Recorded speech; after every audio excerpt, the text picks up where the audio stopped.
uh, all kinds of nameless people like Schwab and all them folks. And lo and behold, we have left the industrial age and we are now in the information age. And why I'm excited about that was a quick history lesson, wasn't it? Yeah. Well, I hope there's not a test on that. Yeah. But so the reason why I'm excited about the information age is because this is where we live. We are inundated and bombarded with information. I mean, you can get all kinds of information. You can get information on how many bitches there are in a quarter or a dime, like there's 144 in a dime. Why is that true? It's on the internet, right? So everybody knows about the truth of the internet. So we are bombarded with information. And two guys, two cool studs, Orrin Woodward and Chris Brady, figured out how to combine the information age and marketing and people and communities, all this good stuff, and made it what we're going to talk about now. So, since we're in the information age, we are going to talk about the 8 F's. Now, when I become policy counsel, I'm going to advocate for a 9th F. And it has a lot to do with outboard motors and water and stuff. And Candy, she'll probably want to advocate for a 10th F, and that would probably be whatever French is for shopping, you know. So, but right now we've got 8 reliable F's here, and they are faith, finance, fitness, which I know nothing about, friendship, following, friends, and whatever that one is. I can't read that one, but anyway.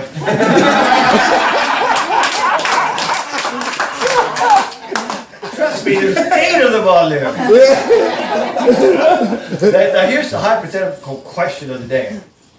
How many people do you know that could benefit from one of those 8 F's? Everybody. Everybody. And that is awesome, because not only are we talking about a business that can put you in the lifestyle that we all want you to have, and I think you deserve, but it changes you from the inside out. Mm-hmm. Absolutely. Yep. And the only lasting change is from the inside out. So, 8 F's.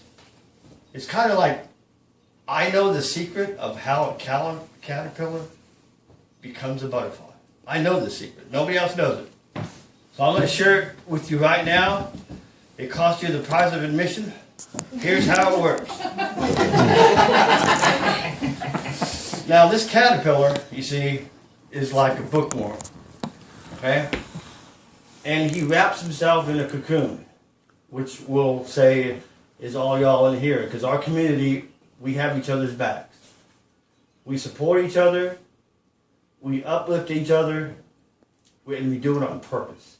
Yeah. Now, while he's inside that cocoon, how does he change from a caterpillar into a butterfly? Well, he's a bookworm, right? You got to remember that part. He listens to CDs and reads books. And you're thinking, well, how does he get those big books inside that cocoon? They're e-books.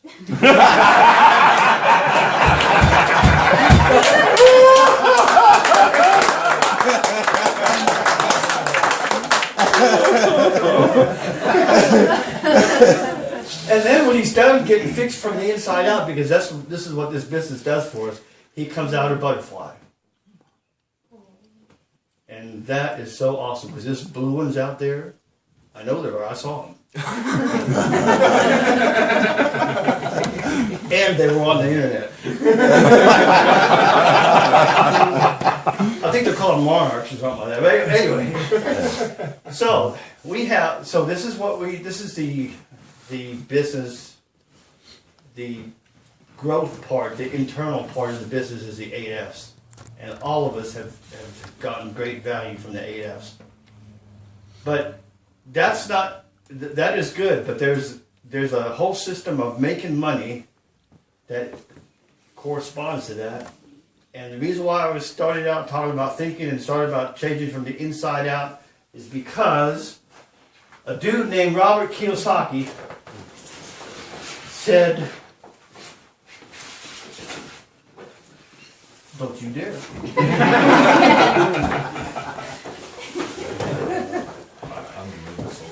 Okay. He wrote a best-selling book called The Cash Flow Quadrant.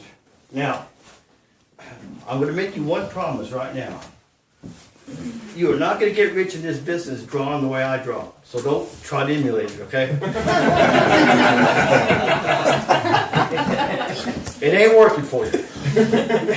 But the quadrant, by definition, means there's 4 different, like when you played Foursquare when you were a kid. There you go. Mm-hmm. Well, there. So, somebody designed that pretty awesome. Okay,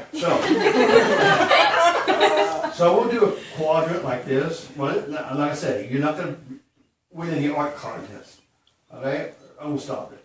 And then we're going to put an E up here. Trust me, that is an E. And an S down here. And a B somewhere in here.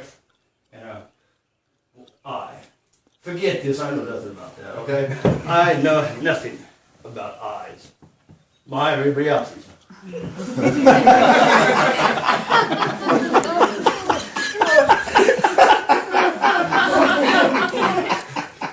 What I do know is this. That 95% of the American population is on the left-hand side of this quadrant. Either they're up there in the E, or they're in the S, and that's where 95% of the population is. And what's kind of neat about that is, it's like going through Atlanta during rush hour. You know, you'll be driving hard, but you won't go anywhere. Okay. And the other thing about Atlanta I like so much is that you can get lost on the freeway system and you can go around. I went around 3 times when I was 22 years old in the middle of the night, 2 o'clock in the morning. And about the 3rd time I started recognizing things I'd seen. I said, oh, okay, I guess I'm going to stop. I don't know where I am. That's the E part. That's the, and the E people, they're the lucky people. Because they work hard and they get taxed the most. Sounds like a fair deal to me, right?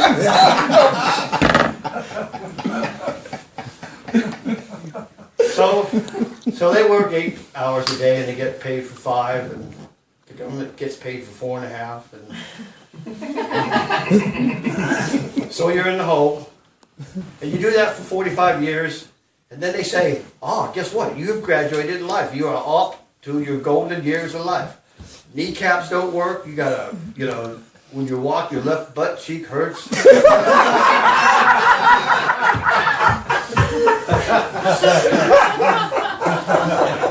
You maybe have 1 or 2 miracle years, You got trifocals on it or 4 inches thick. And they call those the golden years. So, it's exciting.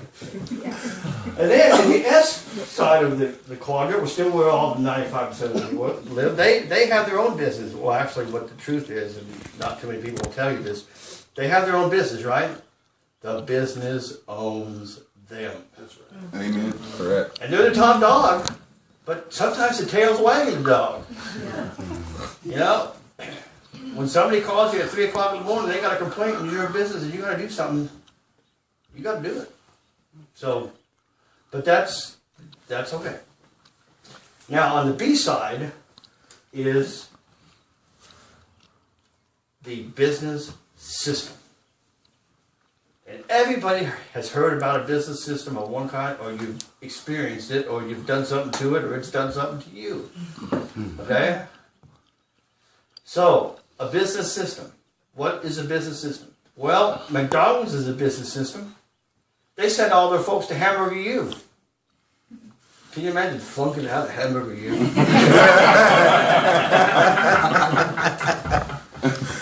Why'd you flunk out of Hamburger U? I put the cheese upside down on the bread.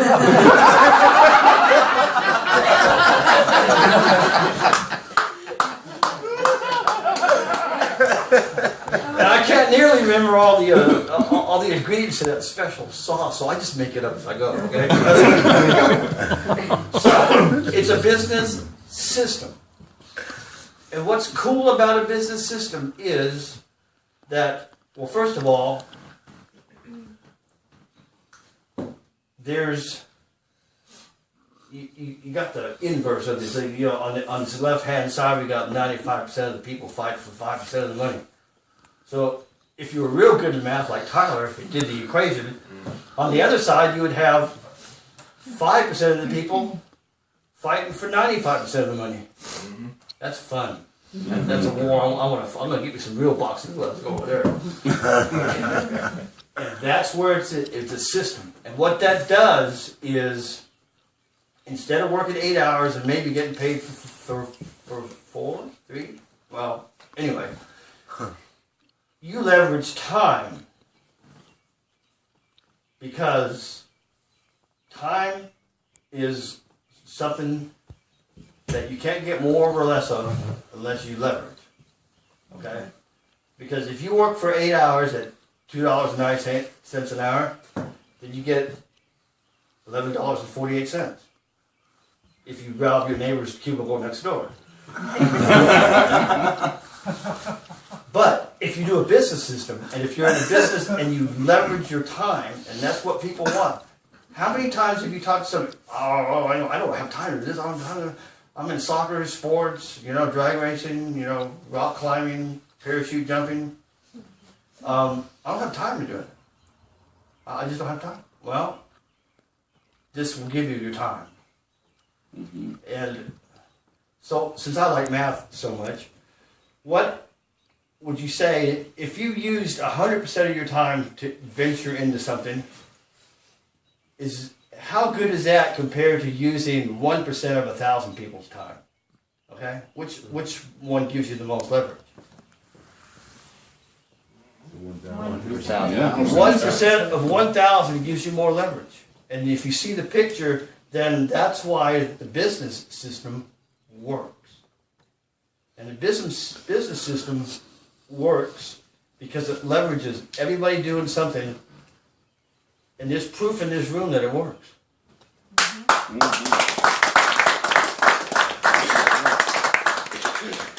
Tyler's grandpa knows there's proof in this room that it works.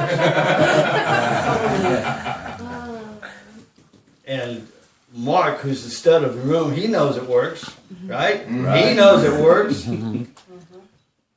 So, and it's not a question of whether this business works, okay? That's not even fun to ask the question, does it work? The question is, will you work? And even,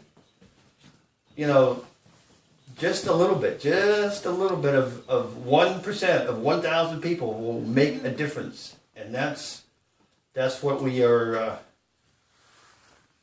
talking about. Now here's another analogy, okay? Now we're going to do this. Okay, I got all kinds of room in here. Here is, now the architecture of this town, the guy that built it was nuts, okay? Alright? And over here is a river. And it flooded a couple times, and then, now, we got to get water from this river to the town. So we're going to get the bucket brigade. That's the E people over here. And they're going to carry buckets. And they might fall and break their leg and spill all their buckets. So they don't get paid today. But they keep going until they get to the town every day. And they get to the town, they dump their water. And another guy says, man, I know I can make this work. I got a system. I'm going to build me a pipe. Oops! Along the way, the pipe broke. Got to fix it. Got to make repairs. Somebody's head got stuck in the pipe. Got to dig him out. And finally, he gets some water. But all the time that he's building that pipe, the bucket people are going, "You ain't making any squat. You ain't doing nothing. You're making pipe." Yeah, buddy, I'm laying pipe, all right. So when it's done, when the pipe is done, it carries like 9,482 gallons a minute. to the town. And the guy struggling to wear out his kneecaps still carrying his 40-gallon bucket. And let me tell you, by noon that 40-gallon bucket weighs like 98 pounds. And it's like, man, you know, by 3 o'clock it's 140 pounds. But the pipe, it's going. It's going and the water's going. And he puts the bucket gate out of business. Why? Because it's a system and a little bit does a lot.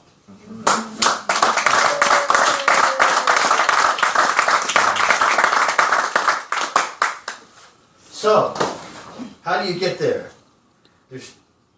Well, first of all, I'm going to digress. Michael Dell in 1999 talked about 3 C's. And let's see, I think there were catfish, caterpillars, and corn dogs. And two out of those 3 I like. Okay? You can tell by my stomach I like catfish and corn dogs. So he talked about these 3 C's, and they were called commerce, and community, and the other one. Content. Okay. Now, content is really actually important because you got to have something, because, you know, nothing from something leaves nothing. You know, remember that old Leo Sayer song, you know? You got to have something if you want to be with me. All right. All right. So you got to have content. And he figured out in 1999, and Orrin Woodward and Chris Brady was there to hear it with their own ears, and they heard this. They heard that we are in the information age, and all the stuff that's cool is going to be done on the internet. And they go far out. So they did. So content's important, okay? Content is what we've got loads of. We've got things that will change you from the inside out in your sleep. The reason why I say that is because sometimes I'll listen to a CD before I go to bed, and I'll wake up thinking, wow, I think I understand that now. So the commerce is how it gets delivered, and you know, we do that by subscriptions and stuff like that. And the community is us. All of us in here are the community. And the community makes it awesome because, like I said, the people that I've gotten in business with have been genuine. And in the beginning, and I'm not saying they'll do it now, but in the beginning, it was like, wow, they saw things in me and they loved me when I didn't love myself. And I didn't even have to look in the mirror. You know? I kept on believing what they said, started to believe it, started listening to CDs, started to read books, e-books. And, oh yeah, by the way, I can make my book go so fast, it goes... So while Tyler's reading one book, I can read 4.5. So, how do we get to where we want to go? There's 3 things you have to do. And if you don't do them, it's going to be hard to get through this. To do it, and do it in the right order, is important. And it may sound trivial, but the first thing you've got to do is define where you want to go. If you don't define where you want to go, well, I'll just park the old car over there, and you might end up in Nova Scotia. You might end up in the Davis Mountains. If any of y'all don't know where that is, that's in the southern part of Texas. Or you might end up in Seattle. But if you know where you're going on purpose, okay, I'm going to go to Hawaii. Well, how are you going to get there? Well, I'm going to take one of them there jets from St. Louis to Los Angeles, and then I'm going to board a ship for 5 days and go over and dock in Honolulu. That's how I'm getting Hawaii, right? Mm-hmm. You defined what you wanted and how you're going to get there. And the how is you learn from the people that are way, way ahead of us, that know this, and that are living it and have the results that we want.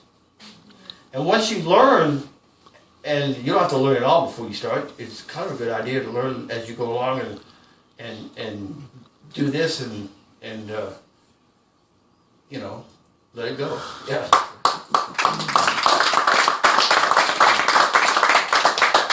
And then you do it.